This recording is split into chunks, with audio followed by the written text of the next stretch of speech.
Le bon choix, c'est le bon choix. C'est le surnom que lui ont donné depuis des années d'autres skippers et il ne l'a jamais aussi bien porté qu'aujourd'hui.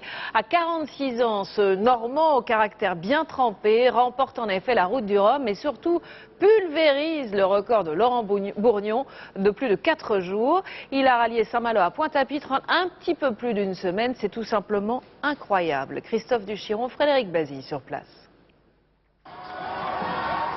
Il était 1h21 à Pointe-à-Pitre, 5 heures de plus en métropole, et par une nuit d'encre, la présence fantomatique du trimaran victorieux se révéla aux lumières de la ville. Lionel Lemanchois en cet instant était le plus heureux des hommes de la route du Rhum.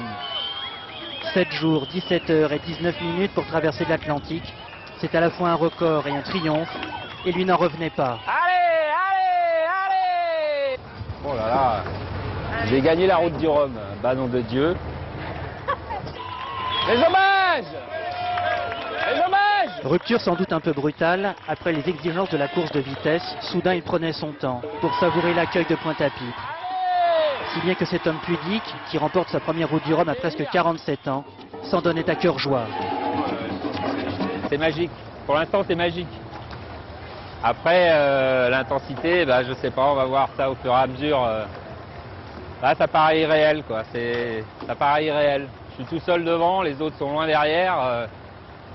Et j'ai l'impression d'avoir navigué normalement, quoi. À dire vrai, 7 jours durant, avec le concours d'une météo exceptionnelle, Lionel Lemanchois mit le feu à l'Atlantique. Traversé à une cadence infernale, 19 nœuds de moyenne de Saint-Malo à Pointe-à-Pitre, presque 40 km/h. Spectacle sans doute unique qu'il a vécu en solitaire et qu'il essayait de faire partager à une forêt de micros. C'est incroyable, ouais. C'est incroyable, mais ça c'est grave. Je pense que le bateau a été... il est étonnant ce bateau, quoi. Il vole, il navigue pas, il vole. Il eut encore un bel élan au cœur de la nuit.